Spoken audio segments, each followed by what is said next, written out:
저희가 도커를 이제 설치를 해봤는데, 도커를 그러면 왜 쓸까라고 생각을 해보면, 좀 더 효율적으로 환경을 구성하기 위해서요.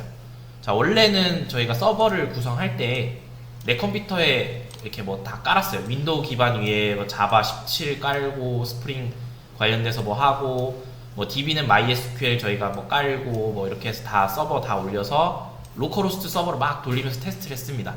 자, 근데 얘가 저희 서비스는 아니잖아요. 그쵸?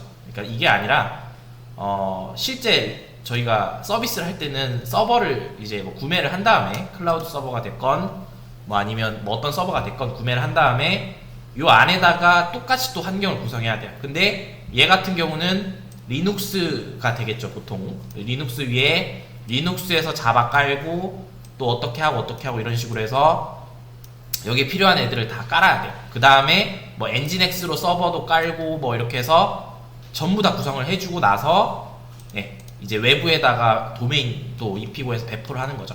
자, 근데 내가 채택한 환경이랑, 그러니까 뭐 맥이 될 수도 있고 윈도우가 될 수도 있는데, 내가 채택한 환경이랑 리눅스 혹은 서버 쪽에서 채택한 환경이랑 다르다 보니까 내가 여기서 뭔가를 막 하다가 잘 되는데 이쪽에서 적용했을 때 안 되거나 이런 경험들이 좀 있을 겁니다. 그래서 여러 가지 이런 문제가 있었고, 특히 또 배포할 때마다 이런 문제들이 계속 발생하는 그런 에러가 있었는데, 이런 것들을 좀 해결할 수 없을까라는 생각을 이제 하다가 탄생한 게 이제 도커죠.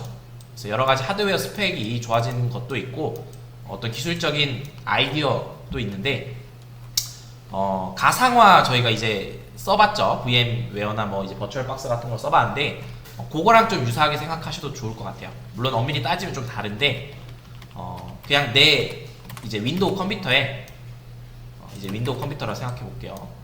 가상화 같이 컨테이너를 하나 만들고 여기에서 CentOS가 리눅스 설치하고 뭐 어떻게 해서 이렇게 서버를 돌리는 거예요. 그 다음에 얘를 기록을 했다가 어떤 기록을 할 수 있는 곳을 만들었다가 내가 서버를 딱 만들고 도커를 깐 다음에 얘를 그냥 그대로 가져와서 집어넣는 구조인 거예요. 자, 이렇게 하면 좋은 점이 뭐예요? 내가 내 컴퓨터, 그러니까 로컬에서 뭔가를 할 때랑 어떤 서버에서 할 때랑 이 구성 차이가 그냥 그대로 도커만 있으면, 그러니까 도커를 이용해서 어떤 거 환경을 만들면 그대로 그냥 가져가면 끝이죠. 그리고 가장 또 좋다고 느끼는 게, 실무 가시면 신입 개발자가 와요. 그러면 매번 이제 컴퓨터 신입 개발자 2명 들어왔어요. 그러면 얘한테도 내가 했던 이런 환경 설정 같은 것들을 막 다 해줘야겠죠. 윈도우 컴퓨터라고 치면 그냥 해줘야 되는데, 내가 도커를 이제 어느 정도 좀 쓸 줄 알면 도커 깔고 얘를 그냥 그대로 기록을 해뒀다가 이렇게 보내버리면 돼요. 그러니까 요걸 그냥 알아서 설치를 따다닥 해줄 수 있도록 도커 파일이라는 게 있는데, 걔에다 정의 명세만 해주면 그대로 그냥 가는 거예요. 그러니까 그냥 내가 어떤 커스텀을 해서 만들고 싶은 환경이 있는데 걔를 그냥 이렇게 들고 다니면서 그냥 필요할 때마다 계속해서 이렇게 소환해내는 거예요. 그래서 되게 유용하겠죠. 그리고 어떤 환경에서 같은 환경이니까 여기서 돌렸을 때 문제가 없으면 배포했을 때 얘도 문제가 있을 수가 없겠죠. 그리고 또 좋은 거는 자원을 또 효율적으로 활용할 수 있다.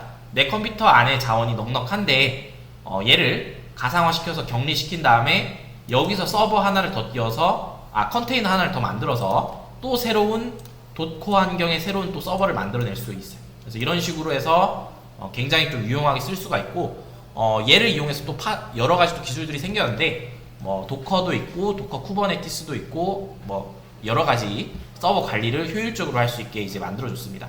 그래서 도커가 탄생하고 나서 예전에는 인프라 관리가 별도로 무조건 이게 떨어져 나가서 해야 되는 전문 영역이었다면, 도커가 탄생함으로써 어느 정도 도커 인프라, 그러니까 도커를 이용한 인프라 관리가 정말 효율적으로 한 명이서, 그러니까 10명이서 할 거를 5명이서 하고 5명이서 할 거를 1명이서 하고 이런 구조가 되면서 백엔드 개발자가 인프라 관리까지도 어느 정도 커버가 되는 이제 그런 그 흐름으로 가는 거죠. 그래서 이런 거를 배워두시면 나중에 여러분들이 여러모로 이제 환경 관리가 수월해진다. 그래서 이런 개념을 좀 알고 배우시면 좋을 것 같습니다. 됐습니다.